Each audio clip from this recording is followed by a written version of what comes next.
Hey guys, Brian Hilliard here, author of the best-selling book, Networking Like a Pro, and I am here with my good friend, Deb Dowdy, who is a sales and personal empowerment coach, and I'll tell you, I am fired up today because we have got some good stuff.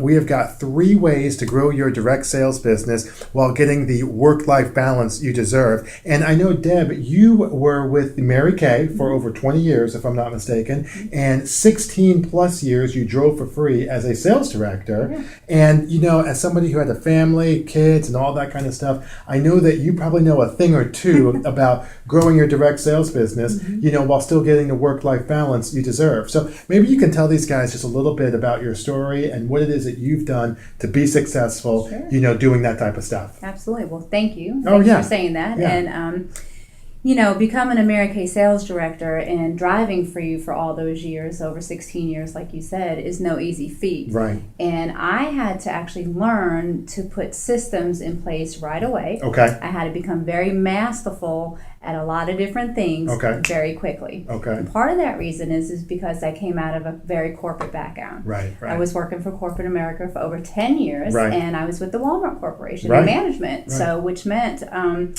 I had to be 100% relocatable. Right. I moved 6 times in those 10 years that I was with them. That just seems like a lot. It was a lot. But, you know, again, I had to become very masterful. Out of the 10 years that I was with Walmart, 8 of those years I was with the Mary Kay. Okay. So as I was growing my business in Mary Kay, I really only started at a very, very part-time business, you know, and never had intentions in the very beginning of becoming a sales director, to be honest. But when I decided to have my second child, I didn't want to go back to corporate America. Okay. And I still wanted to have the corporate income, not work 60, 70 hours like I was working, but yet have the flexibility and the balance that I really knew that I deserved. Right. I wanted to get paid what I was worth and not really what the job was worth. So what I had to do very quickly is set up systems. Right. As Brian said, you know, I have 2 children, still have the children. Right. Added a couple pets along the way, but you know,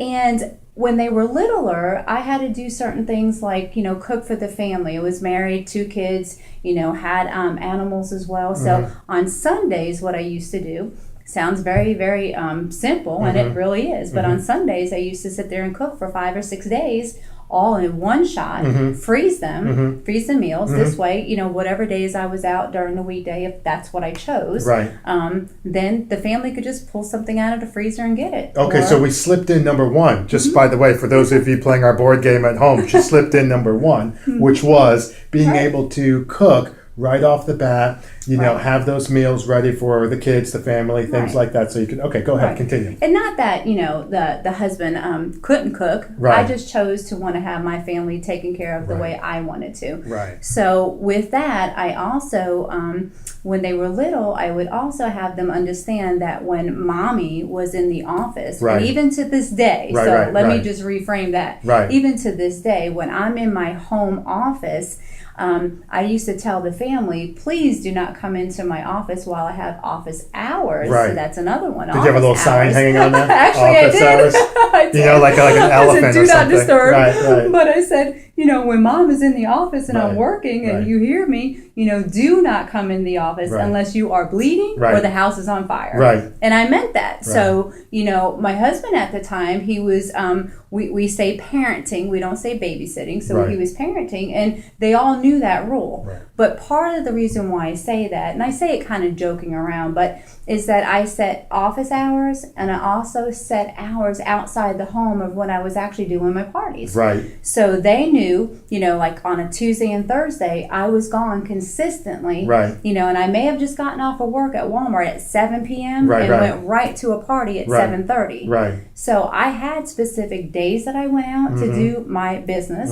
I also had specific office hours. And when the kids were littler, I actually would reward them with different gifts and prizes and things like that for them not coming into the office and disturbing me. You know, and let me just interject for a quick second, because you made a great point. It sounds like also part of what you're getting at is managing the expectations. Absolutely. I kind of heard that in the background, right? This idea of setting and managing expectations. And a lot of it, you know, when people talk about work-life balance, I think part of it, and you correct me if I'm wrong on this, but part of it is we have a tendency to have our own expectations of what we think we should do, right? And then, and that's a whole separate conversation. We're not getting into that today. But we have have a conversation about what we think we should be doing. And what I'm hearing is maybe, bonus tip in terms of growing your business and getting work-life balance is setting clear expectations that people can consistently understand. Absolutely. And part of that really is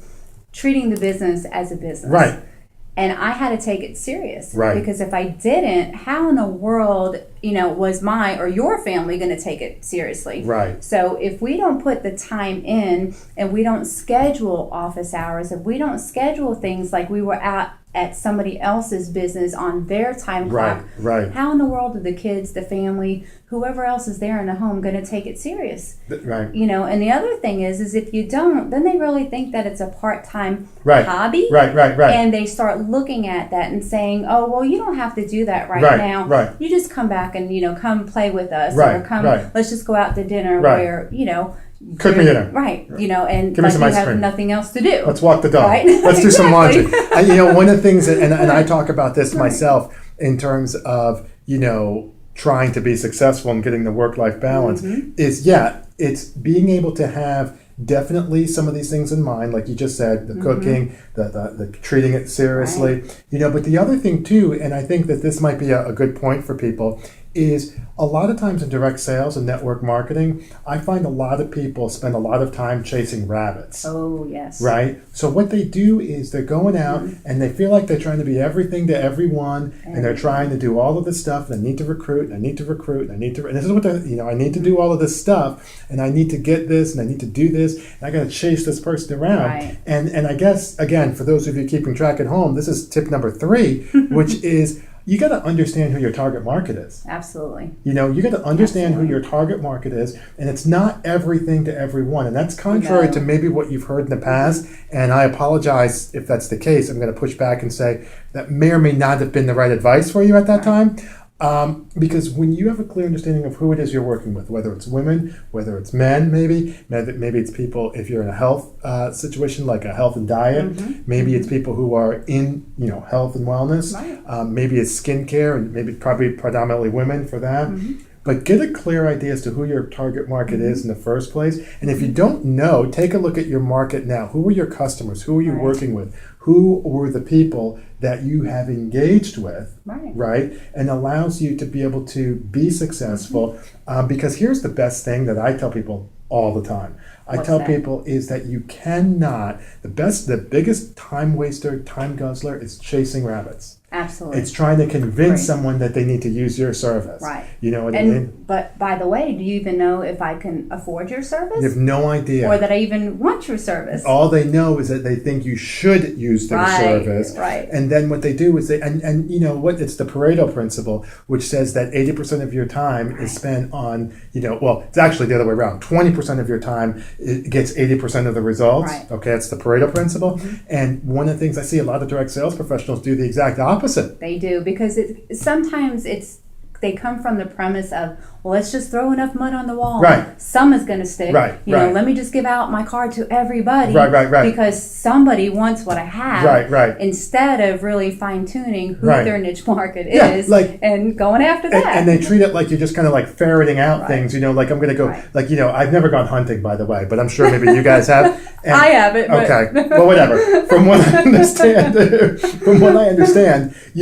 throw the dog in there, right? Maybe barley, right? We'll talk about barley later. But they throw the dog in there, and all the stuff comes flying out. And a lot of people, I think, approach a direct sales business just like that. So great way. It's almost like what I call addition by subtraction. Right. Take away the chasing of the rabbits. Right. Take away the convincing and all that stuff. And what you'll find, that's the subtraction. What you'll find, addition, is more time and more work-life balance, just like we talked about. And and what I found with that as well is that's what I mean about becoming masterful in doing the things that you have to do to get the right results, really. You become a master at that, you do it quickly, but you do it right. Right. That's awesome. Well, one of the things, hopefully you guys got some good stuff out of this. One of the things that we're going to be talking about next time is we're going to be talking about growing your direct sales business, and maybe you're part-time, maybe you're full-time. You did both, right? We're going to talk a little bit about how you can be able to do that and be successful. But in the meantime, for Deb Dowdy, my name is Brian Hilliard saying so long, take care, and thank you for your time.